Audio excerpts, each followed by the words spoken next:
everybody. So let me ask you a question.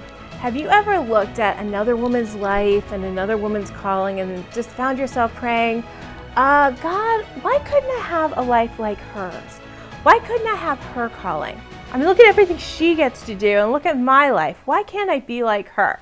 Well, let's be honest, we all have. I know I have done it so many times in my life.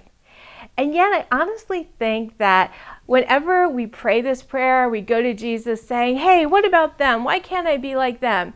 I kind of picture him responding the same way he did to Peter in John 21. This is beyond a doubt one of my favorite passages in the Bible because it tells a story of Jesus restoring Peter after Jesus had betrayed him.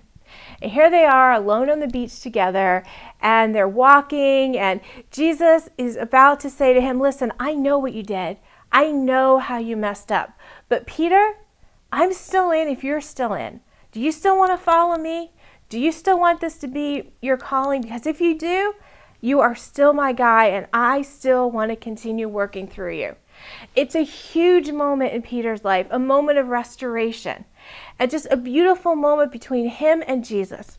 And my brother likes to say that if Hollywood was telling this story, then they would have closed credits there and they would have gone into a huge thing that says, follow me. And then maybe there would have been like a postscript of, Jesus and the disciples sitting around a campfire, eating fish, laughing with each other. But the thing is, the Bible is not a Hollywood script. It is real life. And Peter, one of the reasons I love him is because Peter is so completely real. So Peter doesn't end with like a huge victorious moment.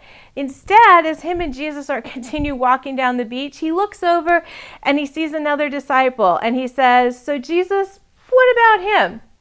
And in my mind, I just picture Jesus shaking his head, putting his arm around Peter and laughing and saying, dude, what about him?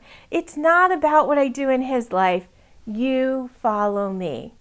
And I think so many times as we, make this same comment to Jesus of why can't I have her life? He looks at us and he says, it's not about her.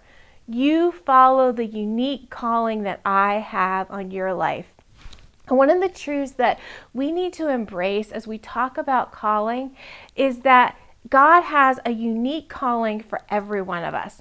There are no cookie cutter callings where we just all get stamped out the same.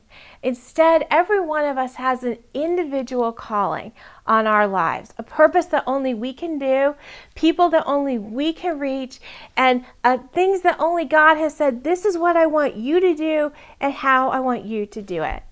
And we aren't meant to spend our lives saying, what about them? Because that is between them and God. Instead, we are called to say, God, what about me? How do you want me to follow the unique call that you have on my life?